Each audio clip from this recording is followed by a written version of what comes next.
ಬೇಸಿಗೆಯಲ್ಲೂ ಮುಂಜಾನೆಯ ಮಂಜು, ಶಿಡ್ಲಘಟ್ಟದಲ್ಲಿ ಹವಾಮಾನ ಅಚ್ಚರಿ. ಗ್ರೇಟ್ ಇಂಡಿಯಾ ಎಲೆಕ್ಟ್ರಾನಿಕ್ಸ್ ವತಿಯಿಂದ ನಮ್ಮ ಎಲ್ಲಾ ಗ್ರಾಹಕರಿಗೆ ಶುಭಾಶಯಗಳು. ನಮ್ಮಲ್ಲಿ ಎಲ್ಲಾ ಬಗೆಯ ಎಲೆಕ್ಟ್ರಾನಿಕ್ಸ್ ಮತ್ತು ಗೃಹ ಬಳಕೆಯ ವಸ್ತುಗಳ ಮೇಲೆ ಆಕರ್ಷಕ ಫಿನಾನ್ಸ್ ಸೌಲಭ್ಯದೊಂದಿಗೆ ಭಾರಿ ಡಿಸ್ಕೌಂಟ್ ನೀಡಲಾಗುತ್ತಿದೆ. ನಿಮ್ಮ ಮನೆಯನ್ನು ಮತ್ತಷ್ಟು ಸುಂದರಗೊಳಿಸಲು ನಗರದಲ್ಲಿ ನಂಬರ್ 1 ಶೋರೂಮ್ ಆದ ಗ್ರೇಟ್ ಇಂಡಿಯಾ ಎಲೆಕ್ಟ್ರಾನಿಕ್ಸ್ಗೆ ಇಂದೇ ಭೇಟಿ ಕೊಡಿ. ಗುಣಮಟ್ಟದ ವಸ್ತುಗಳು, ಉತ್ತಮ ಸೇವೆ, ರಿಯಾಯಿತಿ ದರಗಳು. ಇಂದೇ ಭೇಟಿ ಕೊಡಿ. ಗ್ರೇಟ್ ಇಂಡಿಯಾ ಎಲೆಕ್ಟ್ರಾನಿಕ್ಸ್, ಅಮೀರ್ ಬಾಬಾ ದರ್ಗಾ ಹತ್ತಿರ, ದಿಬ್ಬೂರ್ಹಳ್ಳಿ ರಸ್ತೆ, ಶಿಡ್ಲಘಟ್ಟ. ಕರೆ ಮಾಡಿ 8861043315.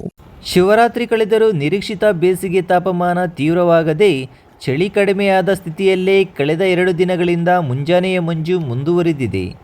ಶಿಡ್ಲಘಟ್ಟ ತಾಲೂಕಿನ ನಗರ ಹಾಗೂ ಗ್ರಾಮೀಣ ಭಾಗಗಳಲ್ಲಿ ಕಳೆದ 2 ದಿನಗಳಿಂದ ಬೆಳ್ಳಂಬೆಳಗ್ಗೆ ದಟ್ಟ ಮಂಜು ಆವರಿಸುತ್ತಿದ್ದು, ಬೆಳಗಿನ ಸಮಯದಲ್ಲಿ ದೃಶ್ಯಮಾನತೆ ಗಣನೀಯವಾಗಿ ಕುಸಿದಿದೆ.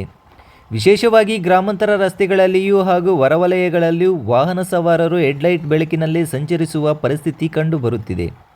ತಾಪಮಾನದಲ್ಲಿ ತೀವ್ರ ಚಳಿ ಅನುಭವವಾಗದಿದ್ದರೂ ವಾತಾವರಣದಲ್ಲಿ ತೇವಾಂಶ ಹೆಚ್ಚಿರುವುದು ಮಂಜು ರೂಪದಲ್ಲಿ ಕಾಣಿಸಿಕೊಳ್ಳುತ್ತಿದೆ ಎನ್ನಲಾಗುತ್ತಿದೆ. ಇನ್ನು ರಾತ್ರಿ ಸಮಯದಲ್ಲಿ ತಾಪಮಾನದಲ್ಲಿ ಆಗುವ ಇಳಿಕೆ ಹಾಗೂ ಬೆಳಗಿನ ಸೂರ್ಯಕಿರಣಗಳ ವಿಳಂಬ ಪ್ರವೇಶವೇ ಮಂಜು ಸ್ಥಿತಿಗೆ ಕಾರಣವಾಗಿರಬಹುದು ಎನ್ನಲಾಗುತ್ತಿದೆ. ಇನ್ನು ರೈತರು ಹೇಳುವಂತೆ ಈ ಮಂಜು ಕೆಲ ತರಕಾರಿ ಹಾಗೂ ಹೂ ಬೆಳೆಗಳಿಗೆ ಸಹಕಾರಿಯಾಗಬಹುದು. ಆದರೆ ದೀರ್ಘಕಾಲ ಮುಂದುವರೆದರೆ ಬೆಳೆಗಳಿಗೆ ಹಾನಿಯಾಗುವ ಆತಂಕವೂ ಇದೆ. ಇನ್ನೊಂದೆಡೆ ಶಾಲಾ ಮಕ್ಕಳು ಮತ್ತು ಬೆಳಗಿನ ವಾಕಿಂಗ್ ತೆರಳುವವರು ಮಂಜಿನ ನಡುವೆ ದಿನವನ್ನು ಆರಂಭಿಸುವಂತಾಗಿದೆ.